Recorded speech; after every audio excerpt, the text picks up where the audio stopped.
Je sais pas si vous avez remarqué, mais... Oh bordel, cette introduction est vraiment nulle.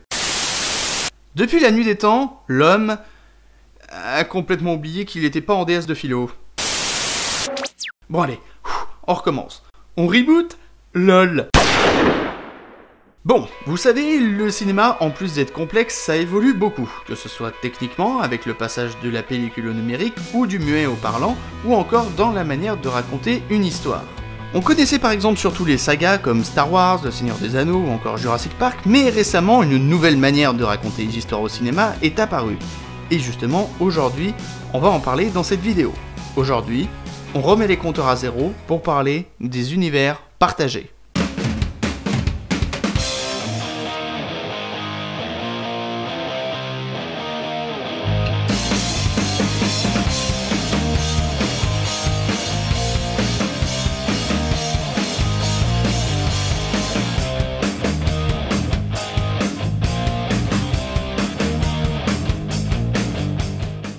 Alors, c'est quoi qu'est-ce qu'un univers partagé? Un univers partagé est un univers fictif composé de différentes œuvres de fiction qui racontent différentes histoires liées ou non et qui partagent donc un même univers. Alors, je dis œuvre car comme pour les sagas, c'est pas propre au cinéma. Les comics par exemple utilisent ce concept, ou encore en littérature, on a J.R.R. Tolkien qui utilise ce concept avec l'univers de la Terre du Milieu. Au cinéma, on avait déjà une version alpha des univers partagés, avec les Universal Monsters apparus dans les années 20, qui ont tenté des crossovers pour lier les histoires des différents monstres. Pareil ensuite avec le crossover Alien vs Predator et Freddy contre Jason, car même si techniquement c'était pas prévu à la base de lier les univers, ça pouvait être possible.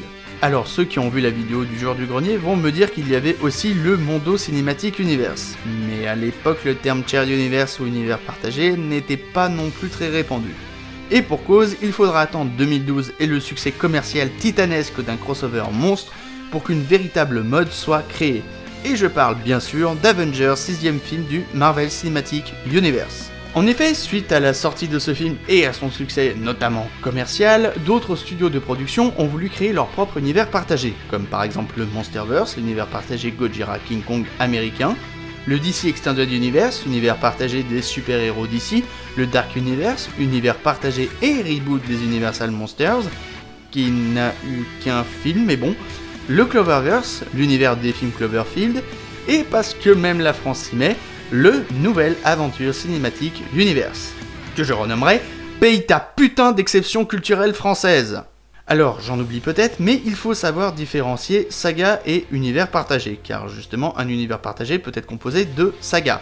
Exemple avec la trilogie Iron Man et la trilogie Thor dans le MCU, qui se concentrent sur deux personnages qui se côtoient parfois, mais qui ont deux histoires personnelles différentes.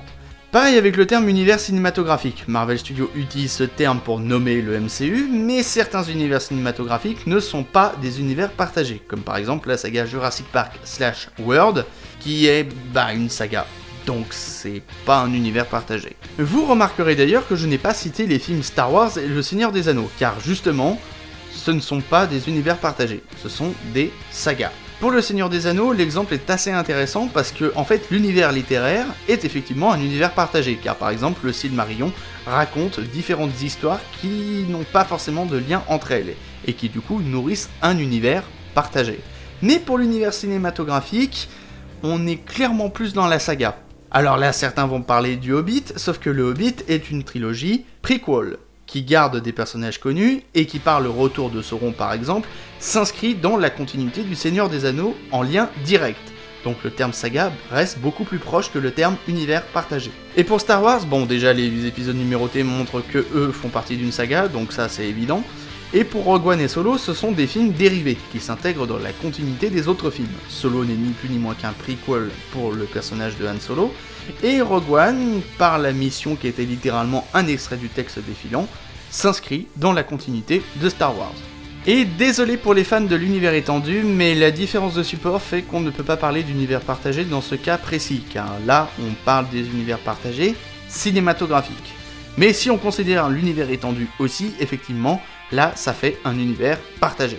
Après, il faut toujours avoir conscience que, comme tout ce qui touche au cinéma, il peut y avoir diverses interprétations comme la définition d'un auteur, qui n'est pas clairement définie et qui est toujours sujet à débat.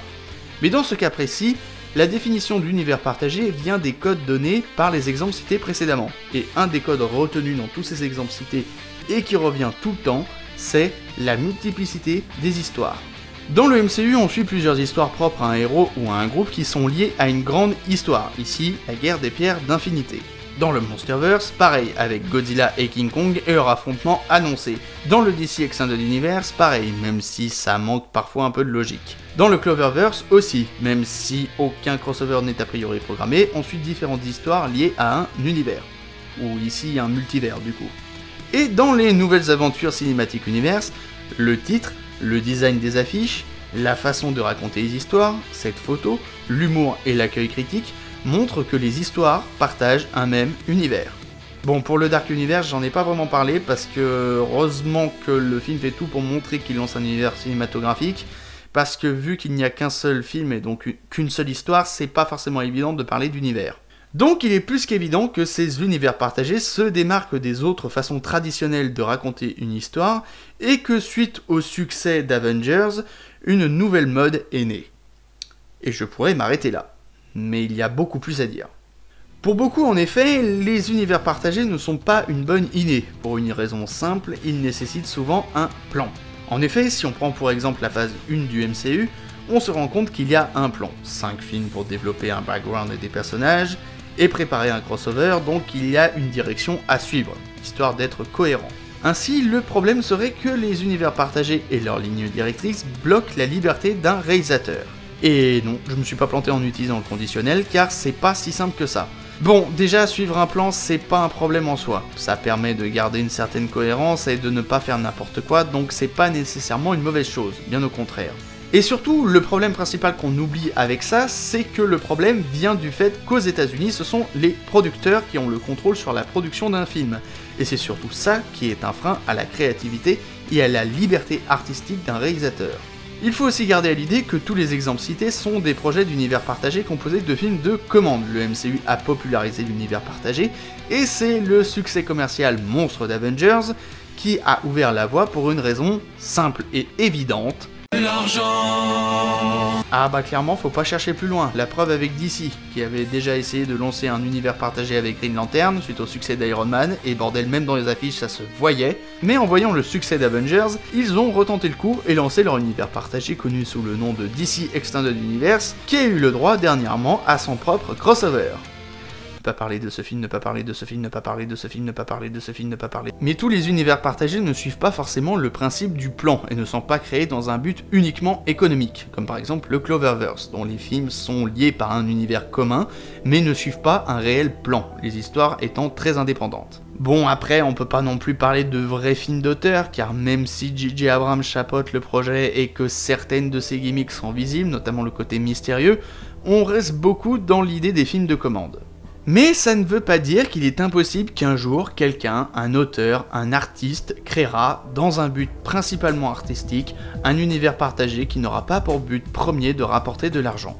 Un univers partagé qui lui est propre, un univers partagé unique. Et vous savez quoi ? Cet univers partagé, il existe déjà. Et oui, en liant Split à Incassable, M. Night Shyamalan a créé un univers partagé, le sien. Et oui, ce Shyamalan Cinematic Universe est bien un univers partagé.